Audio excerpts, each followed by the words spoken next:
शहराची खबरबात या बातमीपत्राचे प्रायोजक आहेत Mac care super speciality hospital Ahmednagar.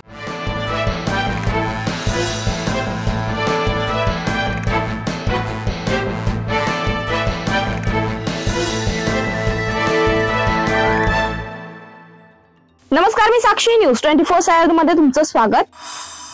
Ahilyanagar Chhatrapati Sambhajinagar रस्त्यावर आर्मी गुरुद्वारा जवळ एका भरधाव कारने दुचाकीला जोराची धडक दिल्याने एक 74 वर्षीय सेवानिवृत्त व्यक्ती जखमी झाल्यात। शौकत अली रफीउद्दीन सय्यद असे जखमीचे नाव आहे। त्यांनी मंगळवारी दिलेल्या फिर्यादीवरून कार चालकाविरुद्ध भिंगार कॅम्प पोलीस ठाण्यात गुन्हा दाखल करण्यात आलाय। विलास जनार्दन दरंदले असे गुन्हा दाखल झालेला कार चालकाचं नाव आहे।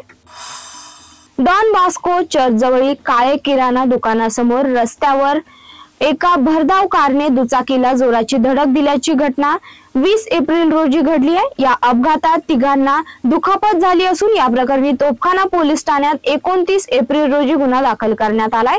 दीपक अर्जुन गोडके यांनी फिर्याद दिली आहे। फिर्यादीनुसार ते त्यांच्या पत्नी नम्रता आणि मुलगी सान्विका यांच्यासह डॉन बॉस्को चर्चला प्रेयरसाठी जात असताना ही घटना घडली। माहेरी आलेल्या विवाहितेला भेटण्याचा आग्रह करून तिचा छुपा पाठलाग केला तसेच तिच्या भावाला मारहाण केल्याची घटना शहरातील चांद सुलताना हायस्कूल जवळ मंगळवारी दुपारी घडली। पीडित महिलेने दिलेल्या फिर्यादीवरून तरुणाविरुद्ध कोतवाली पोलीस ठाण्यात गुन्हा दाखल करण्यात आलाय। इरफान शेख असे गुन्हा दाखल झालेला तरुणाचं नाव आहे। फिर्यादी 22 एप्रिल रोजी नगर येथे वडिलांच्या घरी आल्या होत्या। 29 एप्रिल रोजी दुपारी 1:15 वाजता शहरातील कापड बाजार येथे जात असताना चांद सुलतान हायस्कूल समोर इरफान शेख त्यांना पुन्हा भेटण्याचा आग्रह करू लागला। त्यावर त्यांनी त्याला नकार दिला आणि भावाला फोन करून तेथे बोलावले।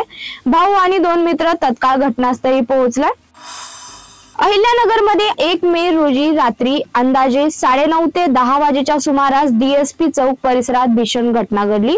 ओमकार महेश बिडकर राहणार तोफखाना आणि दर्शन अभय बोरा राहणार सराफ बाजार या 2 युवकांवर सुमारे 10 ते 15 अज्ञात व्यक्तींनी प्राणघातक हल्ला केला। या हल्ल्यात दोघेही गंभीर जखमी झाले असून त्यांच्यावर सध्या जिल्हा रुग्णालयात उपचार सुरू आहे। घटनेची माहिती मिळताच हिंदूवादी संघटनेने जिल्हा रुग्णालयात मोठी गर्दी केली असून पोलिसांनी घटनास्थळी धाव घेतली असून हल्लेखोरांचा शोध सुरू केलाय। हा हल्ला नेमका कशामुळे झाला, यामागे इतर कोणतं कारण आहे का, याचा तपास सुरू आहे। अक्षय तृतीया निमित्त बुधवारी दुचाकी व 4 चाकी वाहनांची मोठ्या प्रमाणात विक्री झाली। दुचाकीमध्ये इलेक्ट्रॉनिक तर कारमध्ये सीएनजी आणि ईव्ही हायब्रिड कारला ग्राहकांची मोठी पसंती होती। नगर शहरातील दालनातून दिवसभरात 500 पेक्षा जास्त दुचाकी तर सुमारे 150 विक्रीचा विक्रेत्यांनी अंदाज वर्तवलाय। शहराची खबरबात मध्ये इथेच थांबतोय। तुम्ही पाहता न्यूज 24 सह्याद्री।